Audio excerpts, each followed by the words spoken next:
go ahead, sell me this pen. Today I'm going to teach you how to sell anything to anyone, anytime. Now, when it comes to selling, when it comes to closing, there's so many techniques and so many ways. Today, I'm going to share with you 3 powerful secrets that you can use to sell anything to anyone. The very first secret is this. How do you turn something that's a commodity? How do you sell a product? How do you sell a service in such a noisy marketplace? Number 1, understand this. People don't buy because of logic.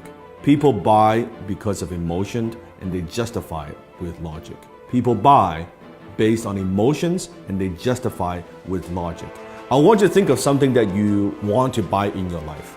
It could be a car, it could be a house, it could be anything. Just want you to picture that.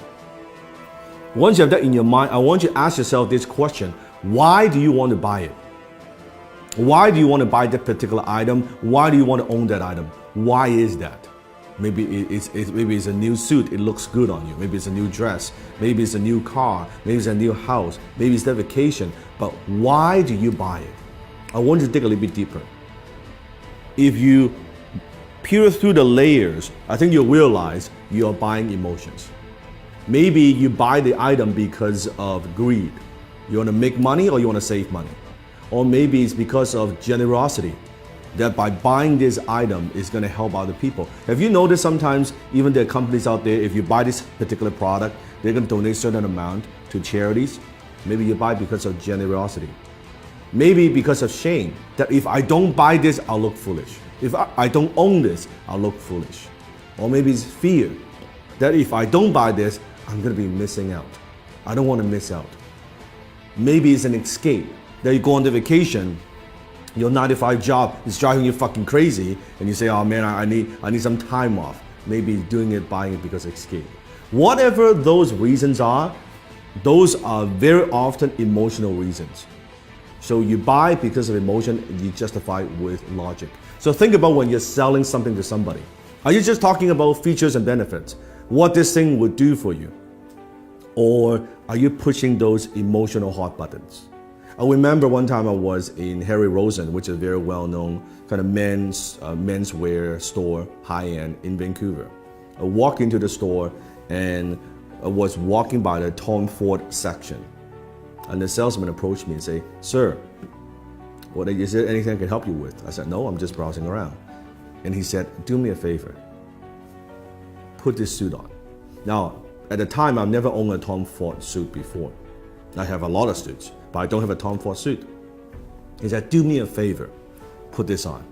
I said, all right. I put it on. He said, how do you feel? Well, it feels pretty good. I said, okay, also try this on. Put on this tuxedo. I said, okay, that's pretty cool. He said, oh, it looks great. He said, sir, are you a fan of James Bond? I said, who isn't a fan of James Bond? Like, duh. He said, you see this suit right here, this tuxedo, is the exact suit, exact same design as James Bond wears in Casino Royale. You know the scene when he was gambling? I said, fuck, it looks good, right?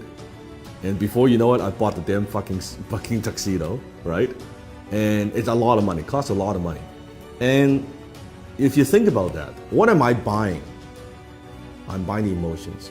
What I'm buying is this. I'm buying when I wear this tuxedo, I feel good. As a James Bond fan, I feel like James Bond. Even logically, I know this, of course, it's not James Bond. I'm not James Bond. But emotionally, it takes me there. This is cool that I own, I wear the same tuxedo, the same fit, right? The same everything. And then he upsold me on the damn, like the shirt and the cufflink, the whole 9 yards, right?